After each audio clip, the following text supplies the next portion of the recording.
Bu videoda 30 gün boyunca su orucunda neler yaptım, neler yaşadım hepsini tek tek anlatacağım. Ama öncelikle lütfen benim bu videomu özellikle ve bundan önce paylaştığım 14 günlük su orucu videomu izleyip de aşırı kilo kaybetmemden kaynaklı gaza gelip de ben de su orucu yapacağım diyenler lütfen yapmayın. Size su orucunu kesinlikle önermiyorum. Bu kafanıza göre yapılacak bir şey değil. İzleyip beni ya da su orucu yapıp da kayıt altına alan, tavsiye eden doktorların videoları var. Hem de bireysel olarak yapan kişilerin videoları var. Bu şekilde videolar izleyip de bu yapılacak bir şey değil. O yüzden sağlığınızı kaybedebilirsiniz. Ölebilirsiniz. Yani bundan daha ötesi yok. O yüzden videomu izleyebilirsiniz. Kendim için kayıt altına alıyorum. Ve benim gibi gerçekten bu işe ciddi olarak yaklaşmış ve ciddi olarak yapan bireyler varsa ve bu videoyu da izliyorsa kendileriyle benim aramda bir iletişim, etkileşim kursunlar diye de kayıt altına alıyorum. Yani işte onlar 10. günde ne hissetmiş, 20. günde ne hissetmiş, benzer şeyleri mi hissetmişiz, aynı yolda mıyız? Çünkü hiç kimsenin bireysel olarak vücut kitlesi, metabolizma hızı hiç kimsenin aynı değil. Ben 43 yaşındayım. Yapan 20 yaşındaysa aynı olmamız mümkün mü? Ya da 60 yaşında birinin yapıyorsa aynı metabolizmada olmamız mümkün mü? Herkesin kendi yapısı var. O yüzden tekrar söylüyorum, yapmayın. Yapacaksanız da birinci kural bizim yaptığımız gibi öncelikle iç hastalıkları uzmanına gideceksiniz. Kan, idrar örnekleri vereceksiniz. Bütün metabolizmanızın, iç organlarınızın tek tek ne kadar sağlıklı ya da sağlıksız olduğunun çalıştığına tek tek baktıracaksınız. Şeker hastalığınız var mı? İnsülin direnciniz ne durumda? Bunların hepsine baktıracaksınız. Sonra kalp damar cerrahına gideceksiniz. Kalp damar cerrahında kalp ritimine kadar hepsine tek tek baktırıyoruz. Akabinde diyetisyenle birlikte ortak bir çalışma yürütüyorum. Günlük olarak rapor veriyorum. Yani bu böyle kafama göre kesinlikle yaptığım bir şey değil. Ve bu 4. yılımız. 7 günle başladık. 30. gündeyiz. Bu videoyu 30. gün çekiyorum. 30. gündeki halim bu. Vücudumda herhangi bir kayıp yok. Metabolik olarak bir yavaşlama vesaire hiçbir şey yok. Yan etki olarak anormal derecede kilo verdim. 3x large giyerken şu andaki gömleğim M beden. Ama bu böyle kafamıza göre yaptığımız bir şey değil. Nefesinizin kokusunun bile bir önemi var. Bunu bile paylaşıyorum diyetisyenimle. Nefesin bugün demir kokusu var, bakır kokusu var. Farklı element kokuları var. İdrarın rengi bugün bu renkte. İşte ertesi gün bu renkte, 3. gün işte büyük tuvaletimi yaptım, terim acayip bugün kokuyor, ne yapmam lazım gibi o kadar çok danışmanız gereken bir konu var ki. O yüzden izleyip de benim gibi ya da bir başka videoları asla ama asla yapmayın. Bu öneriyi yaptıktan sonra şimdi hadi geçelim videoya. Ben neler yaşamışım hepsini tek tek anlatacağım. Keyifli seyirler diliyorum. İnanması ve yapması çok zor olan 30 günlük su orucunun son günündeyim. O yüzden çok mutluyum. Yüce Yaradan'a sonsuz şükürler olsun. Daha önceki videomu izleyenler az çok beni tanır. Detaylara çok girmeyeyim. Oradan bakabilirsiniz. Bir öncekinde 15 günlük yaptığım su orucunda neler yaşadım, nelerle karşılaştım hepsini tek tek anlatmıştım.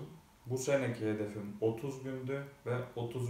günü büyük bir heyecanla karşılamış bulunmaktayım. Çok kısaca bahsetmek gerekirse 30 günlük su orucu hedefimi yaklaşık 6 aydır zihnime kazımıştım. Nasıl yaparım, yapabilir miyim? Kendime inanılmaz şekilde güvenip bu yola baş koydum. İlk olarak bu sene Ramazan'dan önce nasıl beslenmemiz gerektiğini kanalımda bulacaksınız. Bir önceki su orucu videosunda neler yemeniz gerektiği ile ilgili hepsini tek tek anlattım. O yüzden bu videoda o konulara girmeyeceğim. Merak eden arkadaşlarım kanalıma girer, beslenme şekillerini nasıl yaptığımı görür. Ama bu sene nasıl yaptığımı anlatmam gerekirse Ramazan'dan 15 gün önce oruç tutmaya başladım. Bu oruç esnasında kısıtlı şeyler yedik. Karbonhidrat, şeker, un ve türevlerini kesinlikle kullanmadık. Normal oruç tutmaya başladık 15 gün önce. Haşlanmış sebze ve et tükettik. 15 gün boyunca su orucuna vücudumuzu hazırladık. Tek başına da yapmıyorum, eşimle birlikte yapıyorum. Her ne yaparsak evde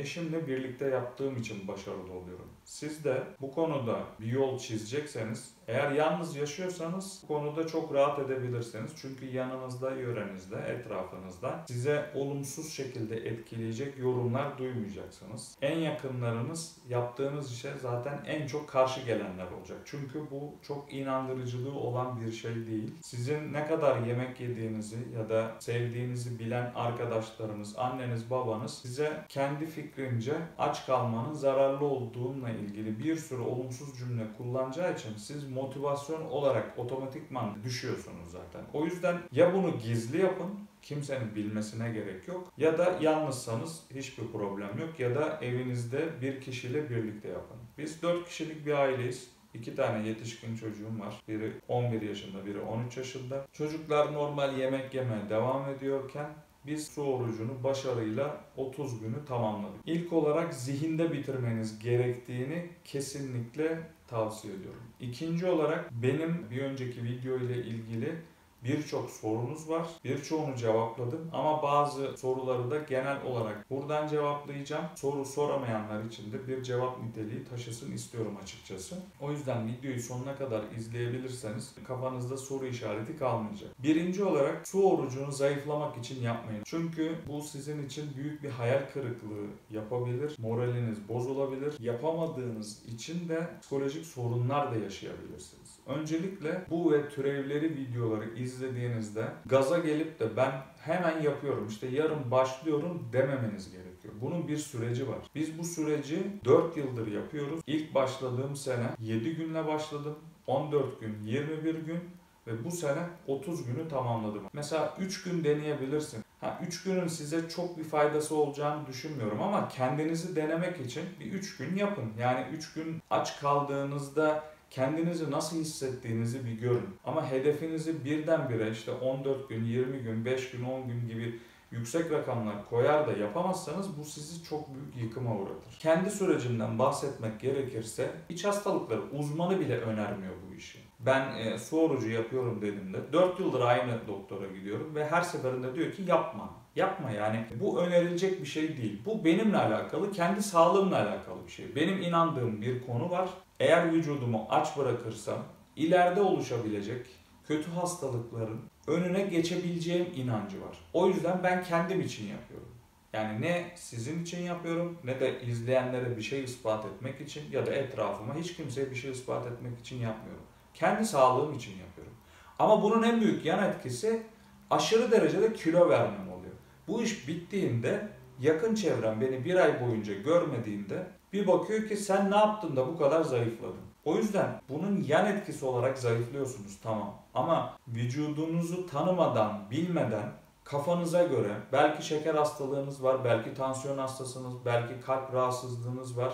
O yüzden ben yapıyorum deyip de yapılacak bir şey değil. Ne yapıyoruz? 15 gün boyunca işte sebze et iftarda bu şekilde açtığımızda sahurda sadece su içiyoruz. Yani günde bir öğün besleniyoruz. Abartmıyorum. Düşüre düşüre, kademe kademe. Normalde ben çok yemek yiyen birisiyim. O yüzden birdenbire yemeği azaltıp birden aniden su orucuna başlarsanız yapamayacağınız kesin. Yani %100 yapamayacaksınız. İkinci günü bırakacaksınız. Psikolojiniz bozulacak. Çok agresif, çok sinirli vesaire bir sürü olumsuz şey yaşayacaksınız. Çünkü bilimsel olarak ben bunları size tek tek açıklayamam. Doktorların çektiği bir sürü su orucu videosu var. Oradan izleyebilirsiniz. Ama çok basit olarak size bahsetmem gerekirse beynimiz glikozdan besleniyormuş. Beslenen glikozu sen vücuduna almazsan şekerli işte daha önceki beslendiğin gibi hamurlu gıdaları yemezsen beyin psikolojik olarak seni oraya yönlendiriyor. Yemek ye, tatlı ye, şeker ye. Ya sürekli bu baskı altında kalıyorsunuz ve bu sizi yapmanıza engel oluyor. O yüzden biz Ramazan'dan bu sene 15 gün önce yeniden kendimizi detoks etkisi yaratacak şekilde beslenme diyetine aldık. Hem de oruç tuttuk. Geçmişte tutmadığımız oruçların yerine geçeceğini düşünerekten de zaten böyle başlıyoruz. 15 gün boyunca bu şekilde beslendikten sonra vücut diyor ki ha bu şeker almıyor. Hamur işi yemiyor. Vücut dönüyor zaten. Beyin artık seni zorlamamaya başlıyor. O yüzden iş çok rahat pozisyona düşüyor. Ve zorlanmıyorsunuz. O su orucundaki ilk 3 gün gerçekten çok zor bir 3 gündür ama bizim yaptığımız şekilde başlarsanız o ilk 3 gün 5 gün bu tip bir şey kalmıyor. Yani siz kafanızda ben başlayacağım dediğiniz an aç kalmaya odaklanıyorsunuz ve bu işi çok rahat yapıyorsunuz. Özellikle bizim bu sene daha da rahat geçti. Şimdi aralara bazı küçük videolar da koyacağım. Çünkü 2 güne bir, gün aşırı, bazen 3 güne bir yürüyüş yaptığım da oldu. Ve yürüyüş yaptığım yerler öyle 5-10 dakikalık yerler değil. Eşim daha sıkı bir yerde çalıştığı için onun yürüme şansı çok az oluyor. Ama ben daha rahat olduğum için günlük 2,5 saate yakın tempolu ve vücudumun izin verdiği şekilde ben yürüyüş yapabildim. Daha fazla vücudumu aktif halde tutmak için yürüdüm aslında. Tabii ki vücut yağ yakım oranları tabii ki hızlandı bu süreçte. Ama eğer çok fazla oturur şekilde çalışan bir yerde iseniz metabolizmanız yavaşlamaya başlayacaktır. Ben böyle düşünüyorum. Diyetisyenim de böyle düşünüyor. O yüzden yürüyüş yapmak daha dinç tuttu beni. Daha sağlıklı olduğumu düşündüm. Su orucu yaptığınız zaman o vücudun düşük bir modu var. Telefonunuzun işte %10 şarjının kaldığında nasıl düşük pil moduna geçtiğinde bazı şeyleri kısıtlıyor. Vücut da bu şekilde yapıyor. Ama ben yürüyüş yaptığım zaman bu kısıtlamaya girmedi vücut. Yani vücut hep aktifti benim. Kendim böyle işte uykulu bir halde değildim. Enerjiktim. Gülmeye devam ettim. İnsanlarla diyaloğumuzu hiç kaybetmedim. Hafiften de spor yapabilirseniz daha kolay atlatabileceğinizi düşünüyorum. Aralarda işte videoları koyacağım. Yürürken nasıl göründüğüme de zaten bakabilirsiniz. Gerçekten de performanslı bir yürüyüş sergiledim. Su orucunun 10. günündeyim. 10 günü bitirdim. 10 gün sonunda en azından nasıl göründüğümü hem kendim izleyeyim hem de sizler izleyesiniz diye kayıt altına alayım istedim. 3 güne bir yol yürüyorum. Yaklaşık yürüdüğüm yolun uzunluğu 12 kilometre. Denizli'de oturanlar bilir. Hal Kavşağı ile 1200 evler arasında. İnerken çok rahat, sürekli yokuş aşağı iniyorsun ama çıkarken sürekli rampa. Şöyle göstereyim. Ekrandan belli oluyor mu bilmiyorum. Tokilerin yanındayız şu anda.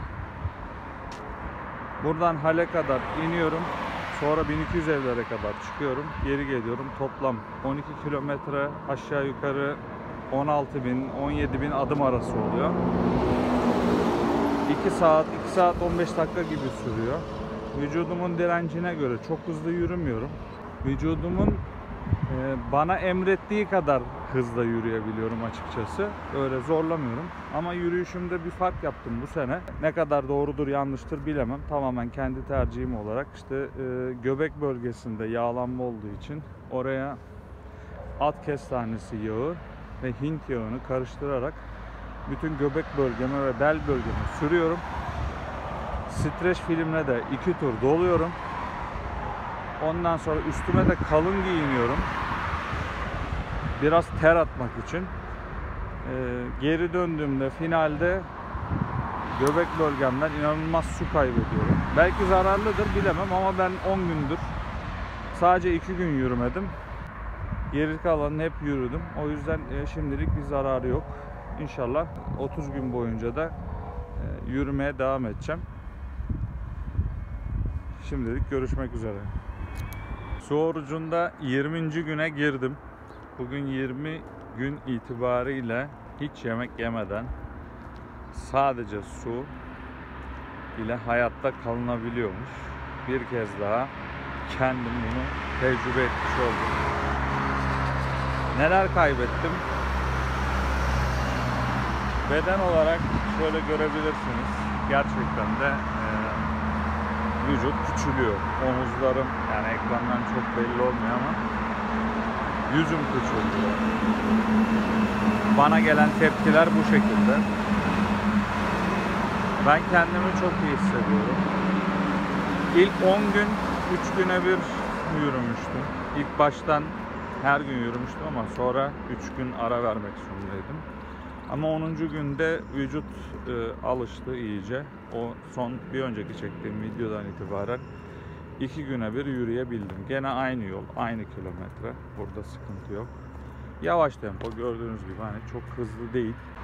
10. günde yapmış olduğum kayıtta hatırlarsanız göbeğime stres sardığımı söylemiştim. Geri dönüşte bu epey beni halsiz bırakıyordu. Diyetisyenim bunu yapma artık dedi.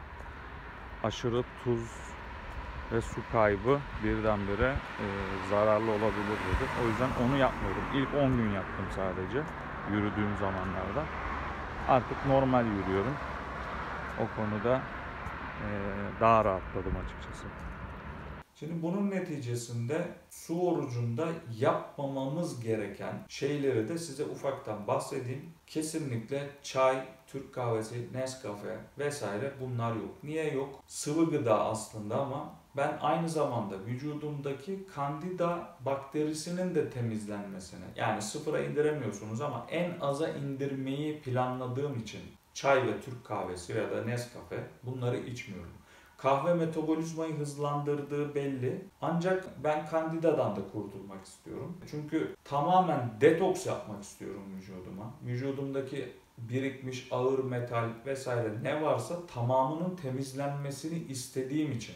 Ama su sürekli içilmiyor. 30 gün boyunca sadece su içtiğinizde sudan tiksiniyorsunuz. Bırakın 30 günü, ilk 3 günde tiksiniyorsunuz zaten. Çünkü su size itici geliyor. Yani vücudunuz tamam bir ihtiyacınız var. İftar saatinde ezan okunduğunda bir bardak içtiğinizde zaten kesiliyorsun. Biz ne yaptık suya? 5 kiloluk suyun içine çıra attım bir gün. Çıralı su içtim. Bir gün İngiliz karbonat attım. Karbonatlı su içtim. Ertesi gün bardağımın içine limon sıktım. Limonlu. Ancak kendimi halsiz hissettiğim tüm günlerde kaya tuzu kullandım. Kaya tuzunu nasıl kullandım? Suyun içinde yarım çay kaşığı, belki biraz da geçebilir. Çünkü vücudunuz artık onu istiyor. Yani siz o tuza engel olamıyorsunuz. Zaten bizi tuz aslında ayakta tutuyor. Bunu keşfetmiş oldum. Bazı rahatsızlıklarda tuz kesinlikle yasaklanıyor doktorlar tarafından. Ancak tuzsuz bu işi yapamadığımı da gördüm. O yüzden son zamanlara yaklaştığımızda zaten her gün tuzlu su içtim. Tuz çünkü beni çok dinç yaptı. Aşırı derecede kaya tuzu tükettiğimi söyleyebilirim. 20 güne kadar bu iş çok rahat ve çok düzeyli şekilde geçti. İdrar renginden terin kokusu, nefesin kokusu, bunların hepsinin bir önemi var. Bunların hepsini gün aşırı diyetisyenime anlattım. Ve o işte soda içmem gerektiği zamanları söyledi. Tuz miktarını azalt ya da eksilt, fazlalaştır diye miktarlarını söyledi. O yüzden yani bir kontrollü olarak yaptım ben bu işi. Her şey kontrol altında. Kesinlikle kafamıza göre yaptığımız bir şey değil. Yapamazsınız zaten. Kafanıza göre yaptığınızda sağlığınızdan olabilirsiniz. Sağlık giderse yaptığınız tüm emekler boşuna gidecek. O yüzden ne olur videoları izleyerek bu işe kalkışmayın. Yapmayın yani. Sağlığınızı kaybedersiniz. Allah korusun ölürsünüz. Yani bu kadar basit bunun cevabı. Ben niye kayıt altına alıyorum? Kendim ileride tekrar yaptığımda, ki ben bunu her sene yapmayı düşünüyorum, unutmayın diye de kendi kayıt altına alıyorum. Bu arada şunu söylemeden de geçmeyeyim. Yani sanki canımız hiçbir şey çekmiyormuş gibi falan algılamayın. Elimizde cep telefonu. Boş kaldığımız zaman ben de sizler gibi Instagram'da hikayelere bakıyorum, inceliyorum ve inadına yapar gibi sanki sürekli önüme yemek yeme videoları, yemek tarifleri. Ha, izlemek de güzel. Bazılarını not da aldım. Çok güzel tarifler gördüm. Ama bazı tarifleri de özellikle en çok canımın çektiği, İşte et yemekleri olsun, özellikle tatlılar mesela. Bizzat kendim yaptım gün içinde. Akşamleyin çocuklarıma yedirdim. Ve biz iftar saatinde aynı sofraya oturmaktan keyif alan bir ailesi. Çocukların okulu saat 5'te bitiyorsa iftar saatine kadar bekliyorlar. Beraber iftarımızı yapıyoruz. Biz su içiyoruz ama onlar yemeğini yiyor. Ve gözümün önünde yemelerini istedim. Çünkü bu bana bir haz veriyordu. Hem kendimi deniyordum. Bence meydan okuyordum. Yani beynime, sindirim sistemime, mideme, bağırsaklarıma, çünkü inanılmaz derecede yaparken çok güzel kokuyorlar. Çok lezzetli görünüyorlar. Ve Çocuklarım onları keyifle yerken benim hiç moralim bozulmadı. Ben de keyif aldım. Bence süreci rahat geçirmeme de yardımcı olduğunu düşünüyorum. Çünkü yaparken de keyif aldım. Yiyemedim tamam ama bence bir şeyde galip geldim yani. Kendimle savaş içindeyken sen bunu yaptın ama yemeyeceksini gerçekleştirdiğim için de belki süreç güzel geçtiğini düşünüyorum. O yüzden bu işi yaparken ya da yapacak olmaya niyet ederken işte ben şu yiyeceğe dayanabilir miyim ya da işte şuna dayanabilir miyim diye düşünenleriniz olursa bence böyle bir şey düşünmenize gerek yok. Bu insanı çok zorlayan bir şey değil. Dışarı çıktığınızda da işte insanların neler yediğini, içtiğini gördüğünüzde bu sizi zorlamıyor. Canınız çekiyor mu? Çekiyor. Olabilir.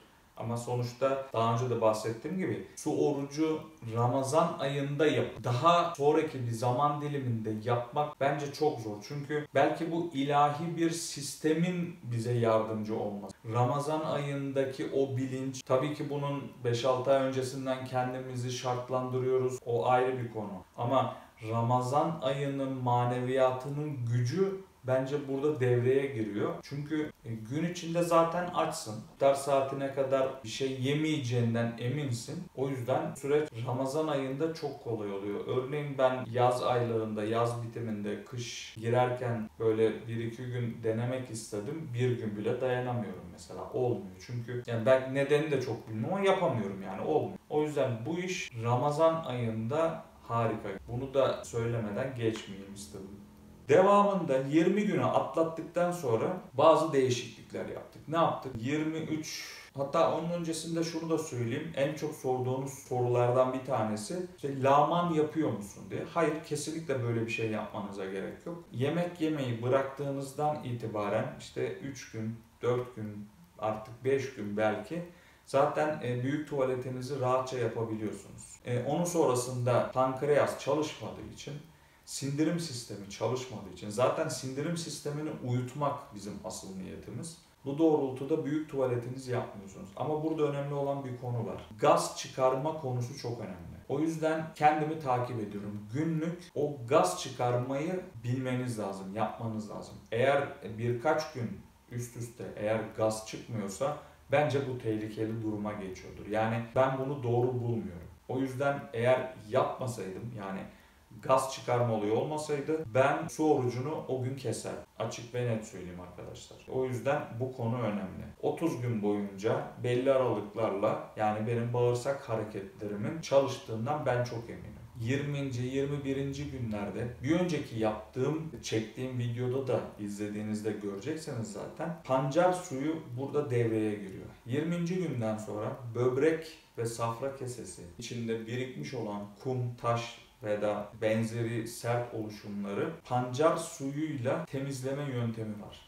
3 gün içebilirsiniz. Ben 5-6 gün içtim bu sefer. Ama geçen sene böbreklerimden böyle küçük küçük taş parçaları döküldüğünü idrar yoluyla izlemledim. Ancak bu sene olmadı. Demek ki birikmemiş öyle bir atık madde. 5 gün boyunca pancarı küçük küçük doğrayıp bol suda haşlatıyorsunuz, süzüyorsunuz. Suyunu 1 ya da 2 bardak içiyorsunuz. Bu kadar. İlave olarak gıda dediğim şey bu. Pancar suyunu saf olarak içiyorsunuz. Kaynatılmış. İçine size ağır gelirse su ilave edersiniz. Bence gayet lezzetli geliyor. Çünkü 20 gün hiçbir şey yemeyince o pancar suyu yani sizin için büyük bir nimet oluyor aslında. Ben 5 gün yani eşimle birlikte 5 gün boyunca içtik. 5.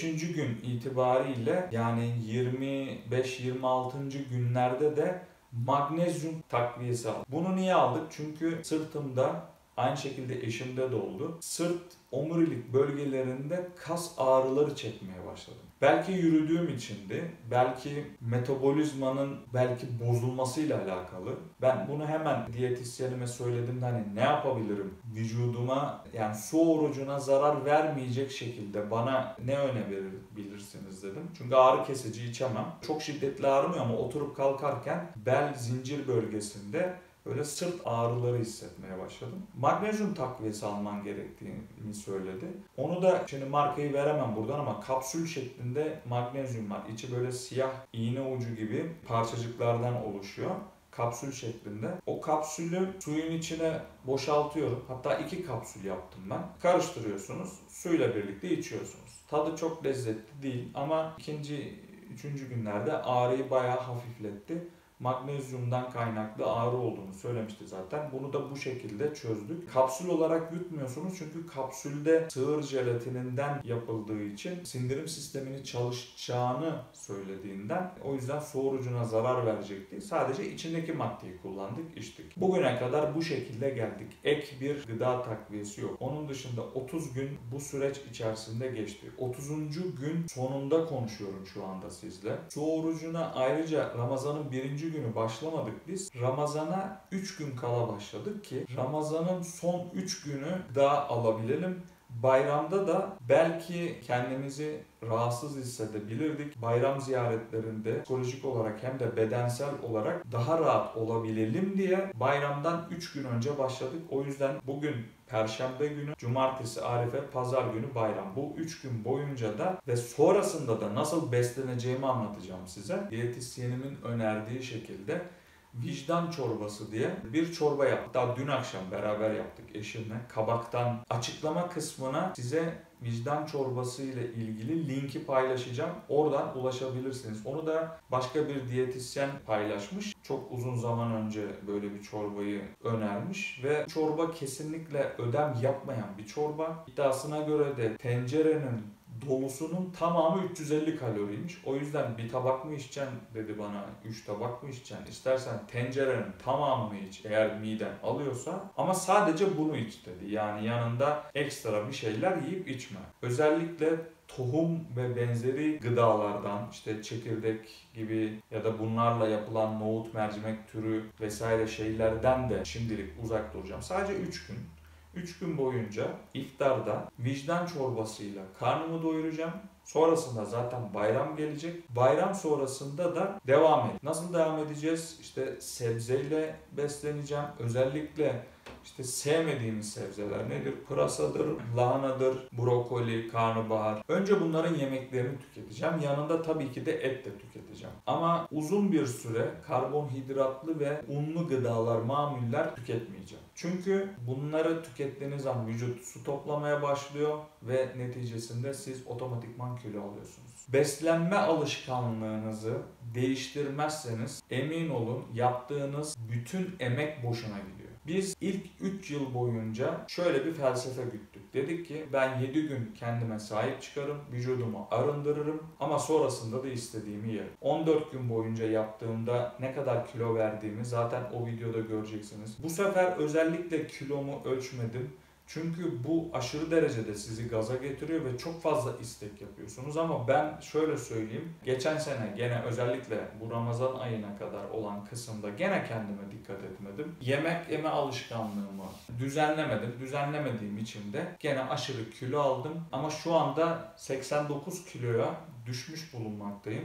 Ve ben 114 kiloydum arkadaşlar. Yani aşırı derecede bir kilo kaybı var. O yüzden videonun başında bir önceki yaptığım gibi işte mezureyle şu kadardım, şu kadara düştümü yapmadım. Çünkü bu sizi olumlu yönde etkilediğini zannediyorsunuz ama bu aslında olumsuz yönde sizi etkilediğini fark ettim yorumlardan.